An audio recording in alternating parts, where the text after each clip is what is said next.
En un mundo a la deriva, cuando la búsqueda e intentos humanos no bastan, solo una es la fuente de esperanza que llenará todo su ser. Es Dios, quien con su palabra viva y eficaz le habla hoy. Con ustedes, el pastor Óscar Velázquez.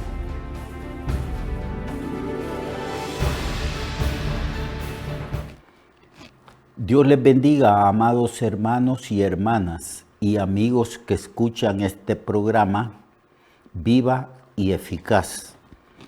Estamos en el capítulo 17 del Evangelio según el apóstol Juan. Estamos en el capítulo 17, verso 12. Y en esta oración intercesora, algunos teólogos le llaman la oración sacerdotal. Bueno, no sabemos si ya en función de su sacerdocio Jesucristo pronunció estas palabras. Sabemos muy bien que Cristo subió al cielo, entró en el lugar santísimo y como sacerdote, según el orden de Melquisedec, el Señor Jesús está intercediendo por su pueblo.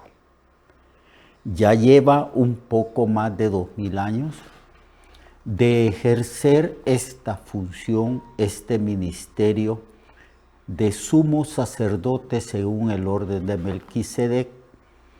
Y una de las funciones principales de los sumos sacerdotes era orar e interceder a Dios por el pueblo. Aquí tenemos a Cristo orando, hablando con su Padre y expresándole a su Padre que Él con diligencia había hecho todo lo que el Padre le había mandado hacer. Y Él dice: Padre, te doy gracias por los que tú me has dado, por los discípulos. Tuyos eran y me los has dado. Todo lo tuyo es mío y lo mío es tuyo. Y por eso Jesús hablaba en esos términos, de que los discípulos y todos los discípulos que han habido desde la fundación de la iglesia hasta el día de hoy, todos nosotros los cristianos, que también somos los discípulos de Cristo, hemos sido escogidos por Dios y hemos sido una dádiva del Padre, una dádiva de amor hacia el Hijo. En el verso 12, el Señor está hablando y orando sobre la seguridad plena que nosotros tenemos en Dios, porque la obra de salvación, toda ella es obra divina. Nosotros solamente somos receptores de esa salvación que es un don de gracia que el Señor nos concede a nosotros. Es un favor que Dios nos hace y es un favor inmerecido. Y al final del versículo 12, el Señor dice: y ninguno de ellos se perdió, sino solamente el hijo de perdición, para que la escritura se cumpliese, porque ya estaba profetizado de Judas Iscariote que él iba a ser el que iba a entregar, a traicionar al Señor, y que lo iba a hacer por avaricia, por 30 monedas de plata. Entonces el Señor dice que todos sus hijos, desde aquella época donde escogió a sus discípulos hasta el día de hoy, ninguno de nosotros se perderá, no se perderá. Pero ahora voy a ti, Padre, y hablo estas cosas en el mundo, para que tengan mi gozo cumplido en sí mismos. Yo les he dado tu palabra y el mundo los aborreció, porque no son del mundo como tampoco yo soy del mundo. No ruego que los quites del mundo, sino que los guardes del mal. No son del mundo, como tampoco yo soy del mundo. Santifícalos en tu verdad, tu palabra es verdad.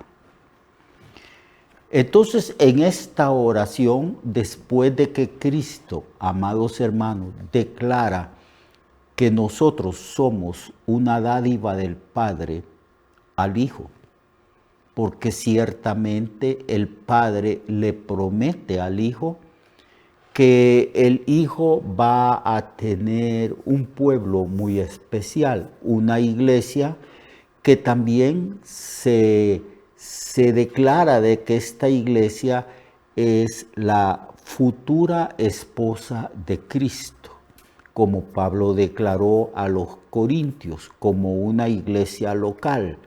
Os he desposado para Cristo como una virgen pura.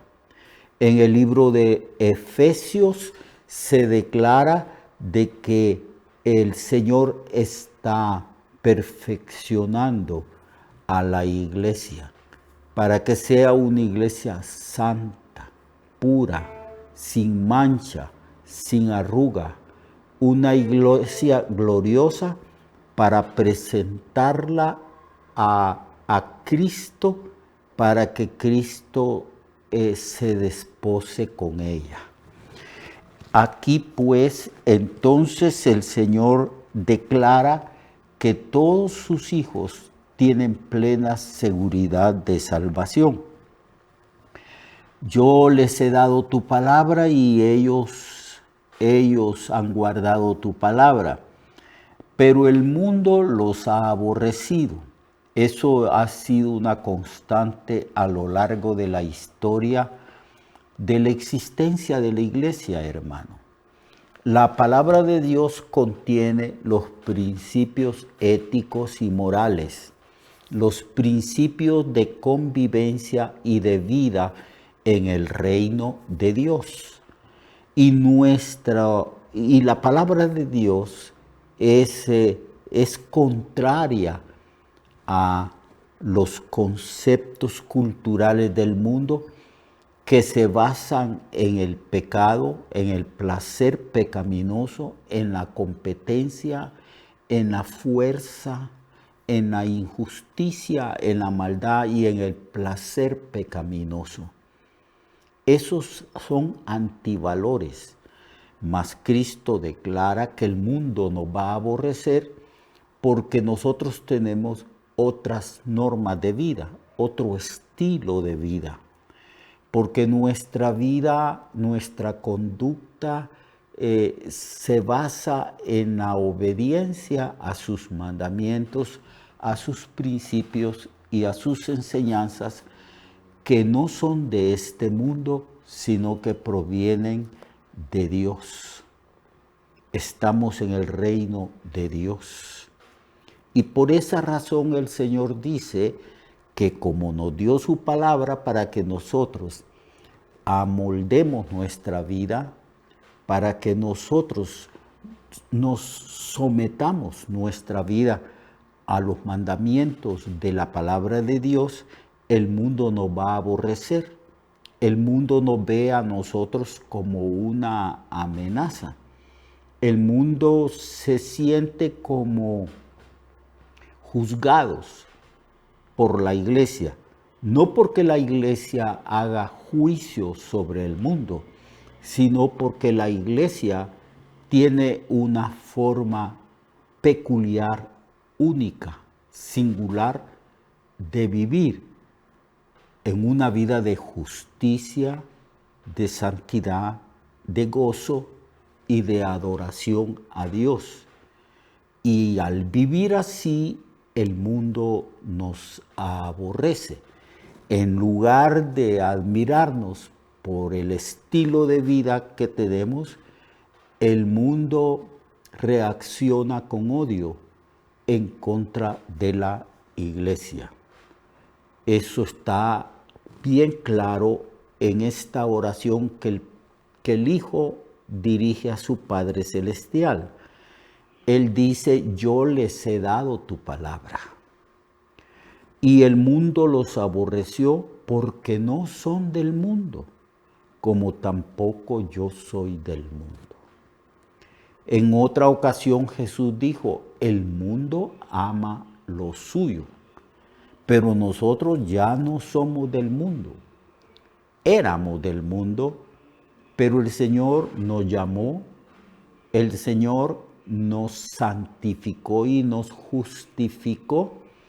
El Señor nos hizo su pertenencia y por esa causa el mundo nos aborrece. Porque no seguimos el estilo de vida del mundo. A ellos les parece extraños, dice el apóstol Pedro, que vosotros no sigáis el camino de disipación y de pecado y de maldad que hay en el mundo. Somos diferentes, como dijo el mismo apóstol Pedro, citando unas palabras de Dios del Antiguo Testamento, donde Dios le dice a su pueblo Israel, sed santos porque yo soy santo.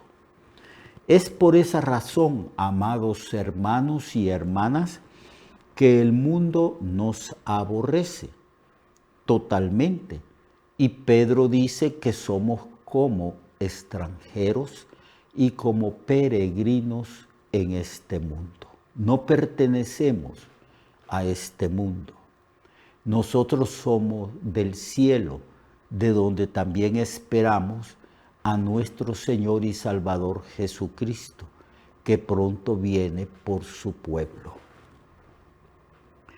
Cristo declara que no es del mundo, porque Jesucristo es divino, es la segunda persona de la Trinidad que fue enviado y se humanó y trajo el Evangelio y la esperanza y sacó a luz, como declara el apóstol Pablo, sacó a luz la inmortalidad, sacó a luz la vida. Y ahora nosotros pertenecemos a Él y participamos de esa vida inmortal que la Biblia declara que es vida eterna.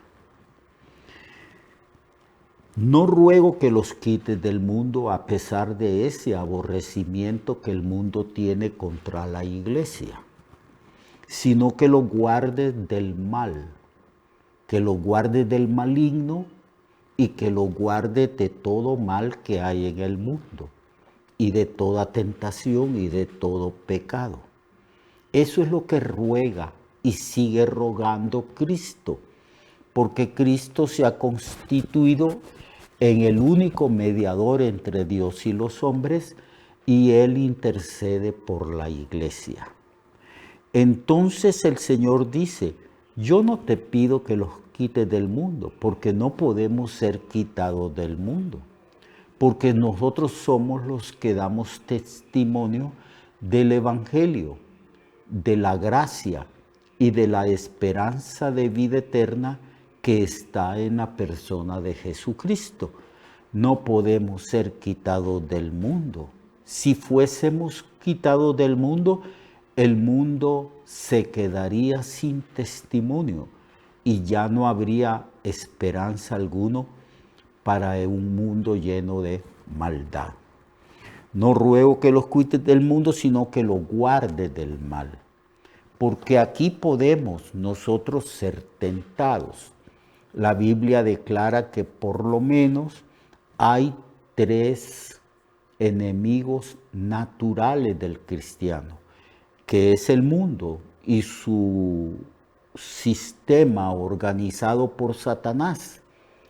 Un mundo donde hay antivalores, pecado, maldad, depravación, donde prevalece la mentira, porque el arma favorita de Satanás es la mentira. Cristo, al hablar de Satanás y de lo que él es, dijo, él dice es mentiroso.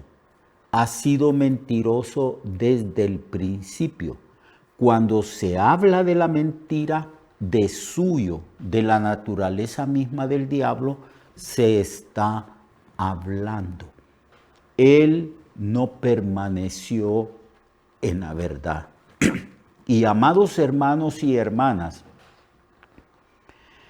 la Biblia dice que el mundo entero está bajo el maligno y que el mundo entero, todos, sin excepción alguna, han sido engañados por Satanás.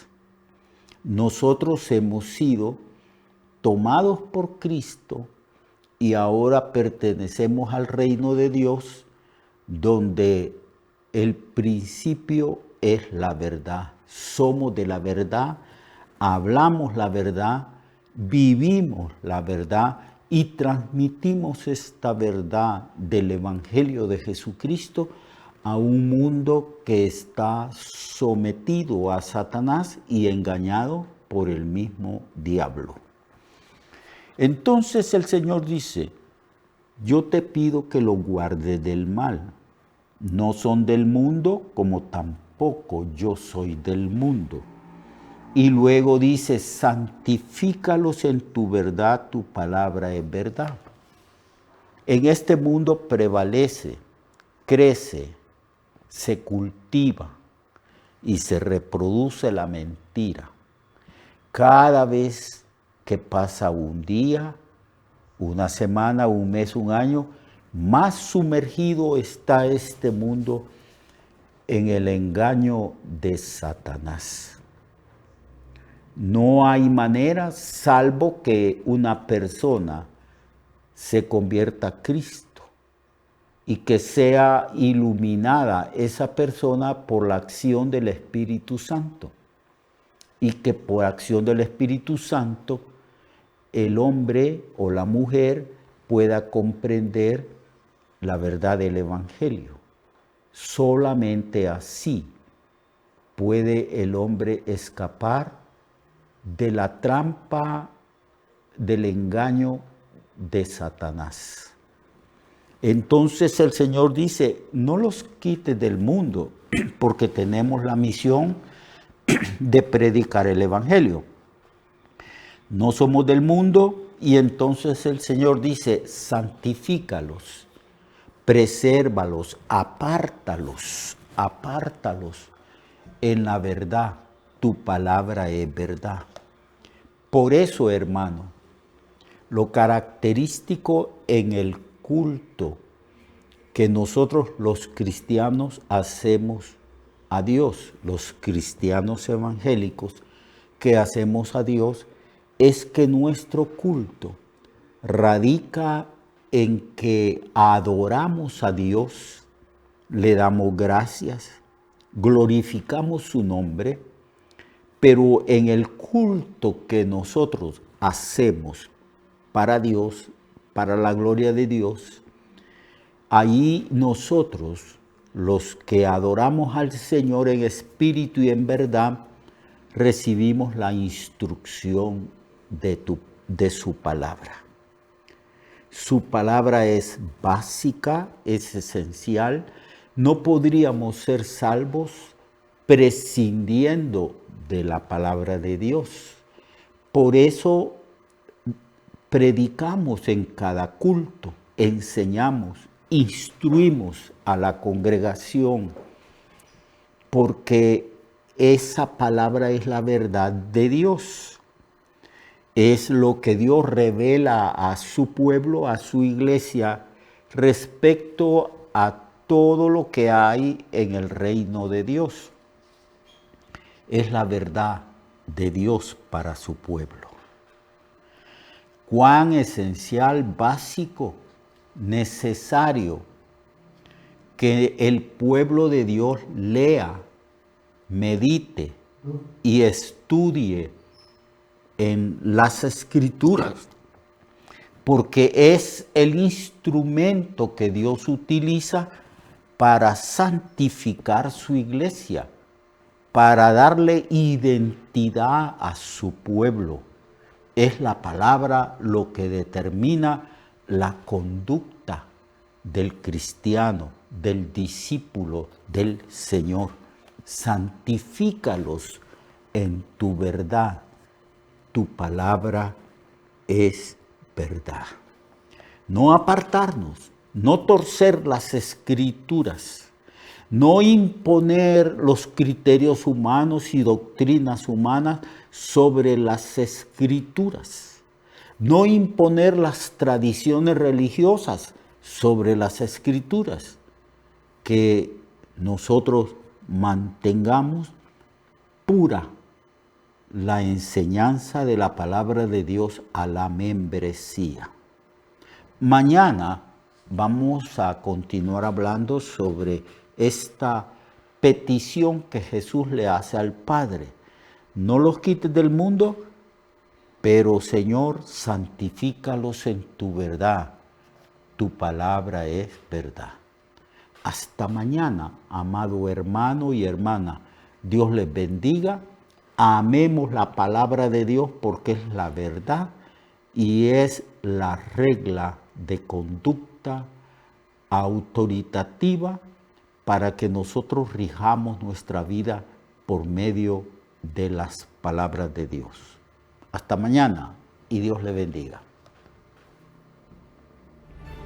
Recuerde que su vida puede cambiar y mejorar, porque la palabra de Dios es viva y eficaz, y más cortante que toda espada de dos filos. Hebreos 4:12.